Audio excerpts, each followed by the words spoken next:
Hey guys, welcome to Mike It Yourself.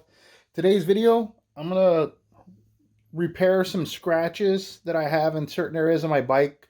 But for this video, it's gonna be focused on the passenger seat screw.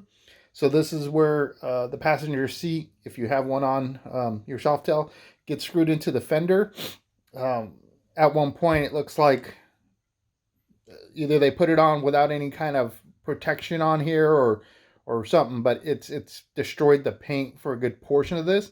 And I know I'm not going to make it perfect. I want to eventually replace this fender, so I'm not going to spend a lot of time or money repairing this when I know it's going to go away. But it is a little bit of an eyesore for me.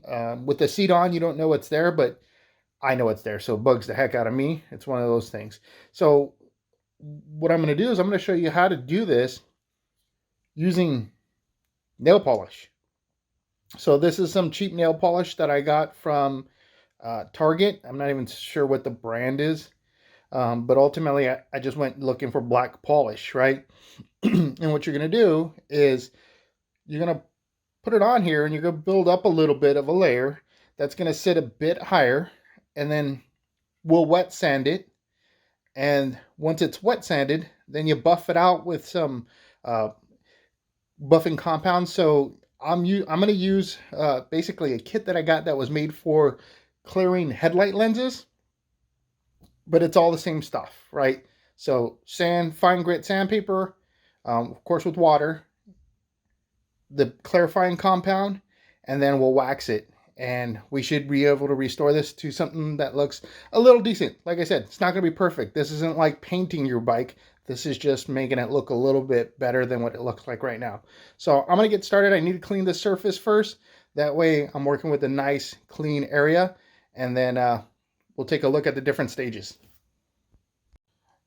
All right, so I wiped it down. I'm just using this Black Magic waterless car wash detailer. This stuff works really great kind of in between washes.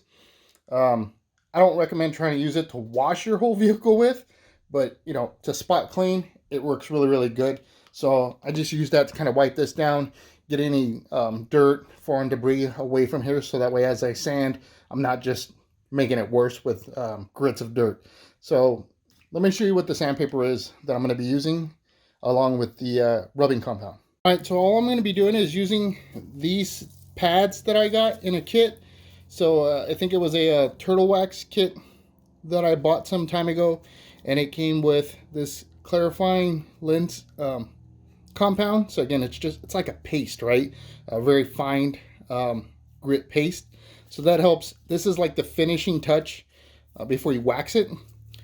But these pads, like I said, they're sandpaper and they're numbered. So this takes you to the roughest grit. And based on the fill, I'd say this is probably maybe 800. So you get two sides to that. They're both number 1.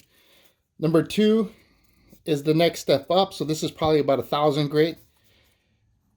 And you get two sides to that. And then you hit it with number 3 and 4. So 3 is probably about 1,500 to 2,000. And then 4 is probably a 3,000 grit. And once you've gone through those pads, then you hit it with this. And it came with a little buffing pad. So you put the clarifying compound there, just dab it, and then you just run this up and down, get it nice and buffed out, and then wipe it down with a fiber cloth. So I'm going to go ahead and start the sanding process now.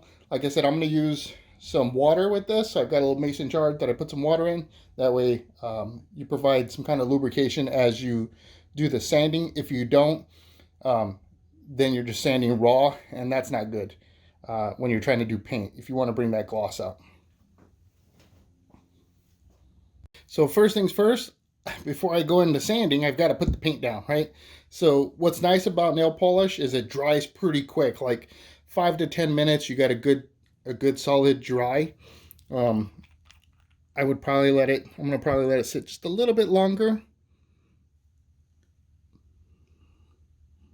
Again, you don't want to cake it on there.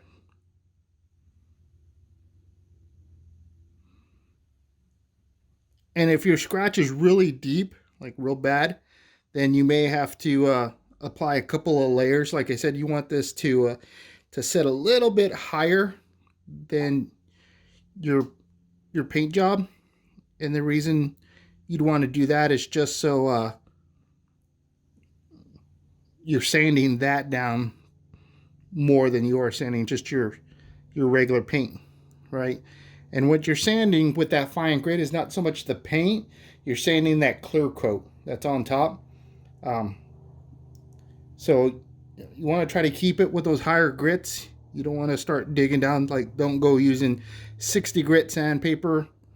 I would actually try to stay away from anything under 400 if possible. 400 I would say is a pretty rough grit. If you're a paint guy and you know better, or a body work guy, please chime in the comments below to help the community as they try to do things like that. Be very, very helpful. It helps me learn as well. Again, I'm not a professional body guy. I don't paint. This is just kind of stuff that I've picked up along the way in my own journeys to try to make cool stuff. Okay, so we've got the first coat there. I didn't want to go heavy because I want it to dry in between coats. I'm going to give it about 10 minutes to dry, and then I'll hit it with another one. And then what I'm going to do is run my finger over it just to make sure it's slightly elevated, and that way I know I've got enough layer here to work with to start doing the sanding. I'm not going to go crazy, and you'll see what I mean once we get started. So here's my mason jar full of water. I'm going to go ahead and get this pad nice and wet. Kind of sprinkle it on there. Don't be shy with water. You want as much water on here as possible, because again, that's what's going to lubricate the sanding process. Okay. So again, I'm just making sure I got plenty of water on here. It's also a good idea. You could use like a spray bottle to spray every now and then, right? So we're gonna go ahead and sand with this number 1 pad. And it doesn't take long. You don't have to do this for like hours or whatever. You'll start seeing results pretty quick, especially because that nail polish paint, it's not too thick. So after doing that, I can see some of the areas where I have essentially dips. So I'm going to go ahead and fill those in just to get that more leveled.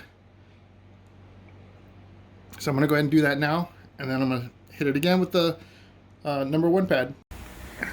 Alright, so I put another layer or so, and one of the things I had to just remind myself of is, like I said, it's not going to be perfect, and this isn't like body filler. So ideally, a little bit of body filler would probably do this just right. You could even probably get away, because this is so low, or at least the dips are so low. You probably get away with just using, I think they call it glazing putty. So I could probably get away with doing that. What I don't know is what the nail polish would look like on top of that, and so I don't want to go there. So what I'm going to do now is I'm going to start bringing out the polish, and we'll see what it looks like. I mean, if it looks terrible, then I'm going to have to redo it. I'm going to have to do it right. But I'm going to start bringing the shine back. But you can see, like, I've done a good amount of sanding to the point where that gloss finish and even the black, it's gone, right? So this is panic time, right? This is where you're like, oh man, did I just mess up my paint? This is how you bring it back.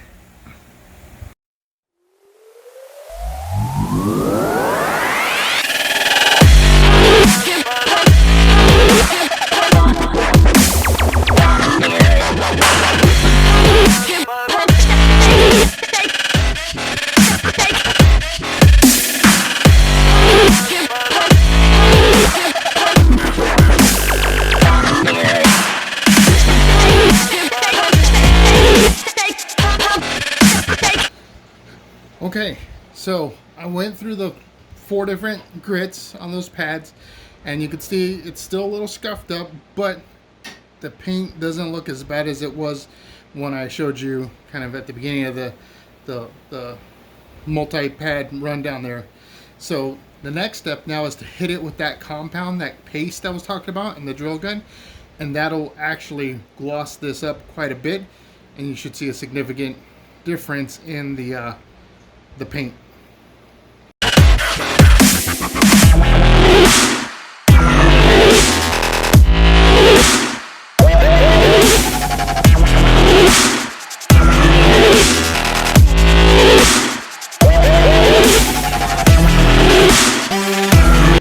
Alright guys, so I've hit the top of this with the that pad, and I did go down a step on my sandpaper from that number one pad, because when I layered on my last layer I put a little bit too much of that nail polish, and what that's done is exactly what I said not to do, and that was I had too big of a gap between the number one pad, and I used 400 grit. I should have went with 600 grit, which I don't have, unfortunately.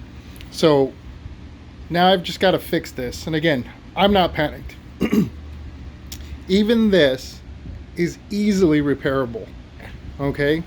So, you know, if you see something that comes out like this, don't worry. You just need to fix it. It's not a big deal, right? It's just a little bit more time. So what I need to do is I'm going to try using some a little bit more abrasive compound and see if that'll get me where I need to be, and then I'll just keep working it. So it's just a process to get through to restore that finish. And again, if you follow the rules, unlike I did, you won't have any problems. It'll come out without issue. All right, so I hit this with some a little bit more abrasive compound, and you can see it's kind of worked out that those scratches that we saw a little earlier. This is the compound that I used. Oops. It's this heavy duty, well, rubbing compound and heavy duty cleaner by Turtle Wax. It's pretty abrasive, so you know, be careful with it. I'm gonna have to continue to kind of work this out a little bit to restore that gloss. It's not a big deal though. It's relatively easy, and yeah, so I'm gonna go ahead and do a couple more runs. Okay, so I hit it one more time with that lens clarifying compound, and you can see it's far better than what it was. You still see a little bit of dullness, but that's okay because I'm about to get the regular wax and buff that out. But in the process of doing things, I've rubbed a little bit off and exposed some of the area that I was intentionally or intending to repair. So I'll have to touch those up, but it's far different than what it looked like before. So for wax cleaner, I'm going to use some Meguiar's cleaner wax. It works pretty decent. I'm sure any cleaner wax will work. I'm just using this one. That's what I got. And you want to just kind of get it in there, right? So we want to really clean that up. Get rid of that rubbing compound that was on there. Any other contamination that might be there. Just going to wipe that on.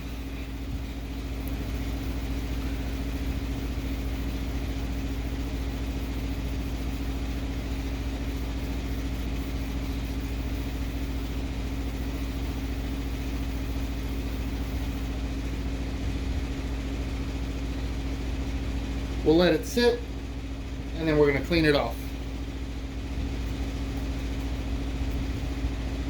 Okay, so I just took off that wax cleaner, and you can see, I mean, this thing is like almost right back to where it was, minus the 3 spots that I was pointing out. But the gloss around this is almost 100% restored to the point where we were at before. So now it's just hitting it with some wax and buffing it out. I'm going to use some Mother's synthetic wax. I don't know. I'm not recommending any one of these particular products. This is just what I'm using. I've gotten over the years, either as Christmas gifts, birthday gifts, or I just bought it off the shelf at Walmart or wherever I happen to be. So that's what I'm using. I just want to make you aware of the steps that I took and the products that I use to get the outcome that I got.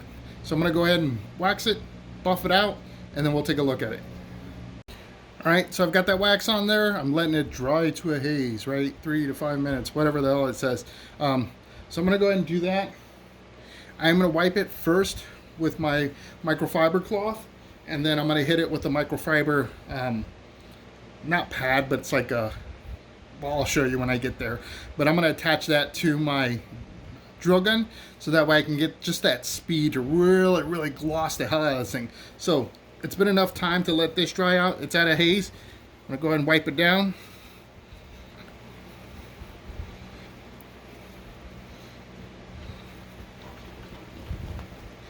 And you can see it's looking pretty damn good. So now I'm going to hit it with the drill gun and that pad. So this is the pad. I forgot what this came with. It might have been my polisher sander, but I'm not going to break that out. I'm just going to use this on my drill gun.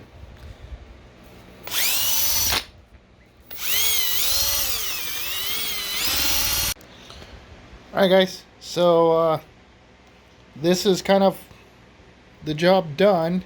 And again, not perfect, but it's all black.